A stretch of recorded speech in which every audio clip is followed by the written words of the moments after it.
Assalamualaikum warahmatullahi wabarakatuh. Kami dari kelompok 7 akan mempresentasikan hasil diskusi dari kelompok kami, yaitu materinya tentang layer application atau layer ke-7. Sebelum itu, izinkan kami memperkenalkan diri terlebih dahulu.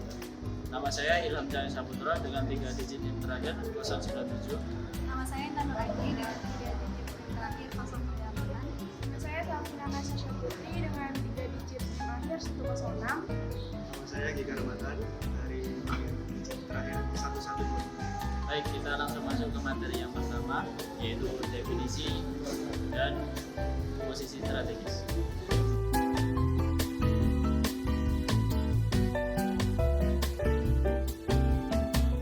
Oke, kita masuk ke materi yang pertama, yaitu definisi dan posisi.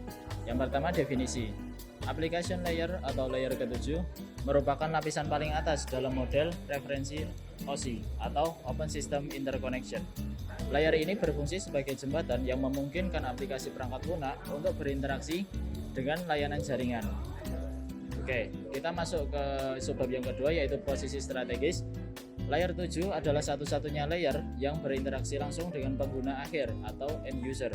Ketika kita membuka browser, mengirim email atau mengunduh file, maka kita sedang menggunakan layanan dari application layer.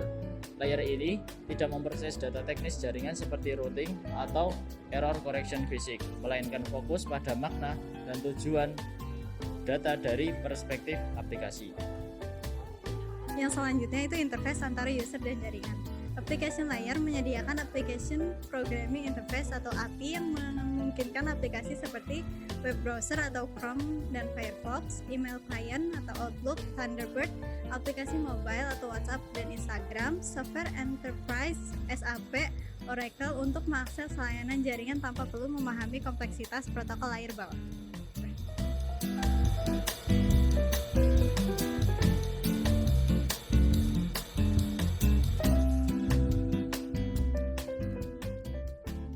Yang kedua, ada fungsi utama. Yang pertama, layanan untuk aplikasi, menyediakan layanan jaringan atau network service langsung bagi aplikasi pengguna seperti spreadsheet, word processing, atau terminal banking. Yang kedua, bukan untuk layer lain. Berbeda dengan layer di bawahnya, layer 7 tidak menyediakan layanan untuk layer OSI lainnya, melainkan untuk aplikasi atau aplikasi user. Yang ketiga, untuk manajemen komunikasi, menetapkan partner komunikasi, menyinkronkan prosedur untuk error recovery atau pemulihan kesalahan, dan mengontrol integritas data. Yang keempat adalah untuk kata kunci. Jika ingin mengingat layer 7, pikirkan tentang browser atau peramban web. Yang ketiga, contoh protokol dan layanan. Layer ini mencakup berbagai protokol komunikasi, antara lain web atau browsing yaitu HTTP, email, yaitu SMTP, POP3, MIME. Lalu ada file transfer yaitu FTP, TFTP, NFS, dan SMB remote.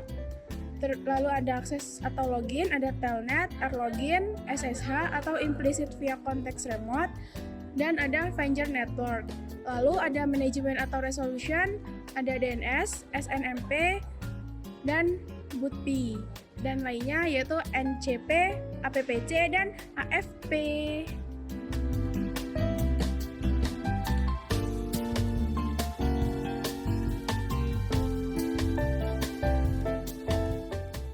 Baik, yang selanjutnya yang keempat adalah komponen jaringan. Nah, gateway di layer 7 ini berfungsi sebagai yang pertama adalah penerjemah protokol. Apa maksudnya dari penerjemah protokol? Yaitu adalah mengkonversi format data antar sistem yang berbeda.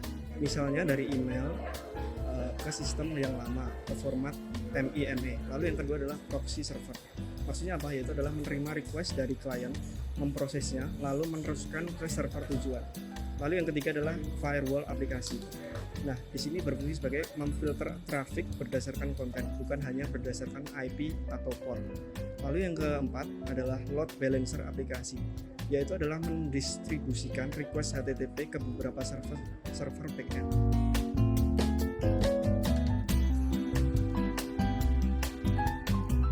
Baik, selanjutnya yang nomor 5 adalah klasifikasi layer host layer. Nah, application layer dikelompokkan sebagai host layer, yaitu bersama presentation, session, dan juga transport. tujuan host layer yaitu adalah kelompok layer ini bertugas menjamin pengiriman data secara akurat antar perangkat atau host. Sekian presentasi dari kelompok kami. Bila ada kesalahan kami mohon maaf. Semoga materi yang kami sampaikan dapat bermanfaat bagi kita semua. Saya akhiri. Wassalamualaikum warahmatullahi wabarakatuh.